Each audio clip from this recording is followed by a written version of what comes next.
நாங்கள் மதச்சார்பின்மை காப்போம் என்று பேசுவதும் பிஜேபியை எதிர்க்கிறோம் என்பதும் தேர்தலுக்காக அல்ல. அதை முதலிலே புரிந்து கொள்ள வேண்டும். நாம் மக்களோடு இருப்பவர்கள், மக்களுக்காக பணியாற்றக்கூடியவர்கள். இதில்தான் விடுதலை சிறுத்தைகள் பிறரிடமிருந்து வேறுபடுகிறது. மதச்சார்பின்மை காப்போம் மிகவும் நுட்பமான ஒரு அரசியல் இது.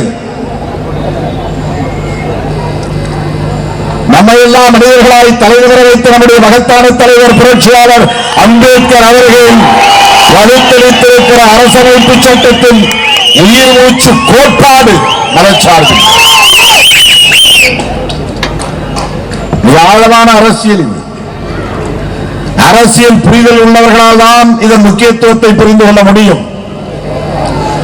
கோட்பாட்டு புரிதல் உள்ளவர்களால் மட்டும்தான் சிறுத்தைகளின் நகர்வுகளை புரிந்து கொள்ள முடியும். சில பேர் கேட்கிறார்கள், நீங்க என்ன எப்ப பார்த்தாலும் பிஜேபி எதிர்க்கிறீங்க, தமிழ்நாட்டில் தான் பிஜேபி ஒண்ணும் இல்லையே, ஏன் அப்புறம் பிஜேபி எதிர்ப்பு என்கிறார்கள். 2026 வரப்போவது சட்டமன்ற பொதுத் தேர்தல் தானே, இது நாடாளுமன்ற பொதுத் தேர்தல் இல்லையே, அப்படி என்றால் ஏன் நீங்கள் பிஜேபியை எதிர்க்கிறீர்கள்? இது ஒரு கேள்வி. தருக்கப்படி இது சரிதான், லாஜிக் படி இது நாடாளுமன்ற பொதுத் தேர்தல் இல்லை, அதனால் பிஜேபியை எதிர்க்க வேண்டிய அவசியம் இல்லை, ஏன்னா அது தேசிய கட்சி. இப்படி கேள்வி எழுப்புகிறார்கள். இதில்தான் விடுதலை சிறுத்தைகள் பிறரிடமிருந்து வேறுபடுகிறது. சட்டமன்ற பொதுத் தேர்தலையோ நாடாளுமன்ற பொதுத் தேர்தலையோ மட்டுமே கணக்கு செய்து அந்த அடிப்படையில் களப்பணிகளை செய்யக்கூடியவர்கள் அல்ல விடுதலை சிறுத்தைகள். எங்களுக்கு தேர்தல் கணக்குகள் 2ஆம் பட்சம் 3ஆம் பட்சம் தான், அது எங்களுக்கு முதன்மையானதல்ல.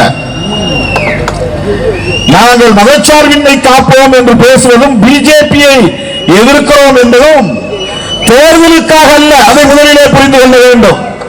அதை புரிந்து கொண்டாதான் இந்த கேள்வியை கேட்க மாட்டார். இது பார்லிமெண்ட் எலெக்ஷன் இல்ல, இது அசம்பிளி எலெக்ஷன். இந்த கேள்வி ஏன் வருதுன்னா, நீ எப்பவும் எலெக்ஷன் ஓரியன்டாவே இருக்கிற. தேர்தல் கணக்குகளின் அடிப்படையில் தான் எல்லாம் காய் நகர்த்துவாங்க, பேசுவாங்க. கூட்டணி அடிப்படையில் தான் அறிக்கை வெளியிடுவாங்க. இது உன்னுடைய பார்வை, கடந்த கால பார்வை, மரபு சார்ந்த பார்வை. இப்படித்தான் அரசியல் கட்சிகள் இருக்கும் என்ற அடிப்படையிலான பார்வை.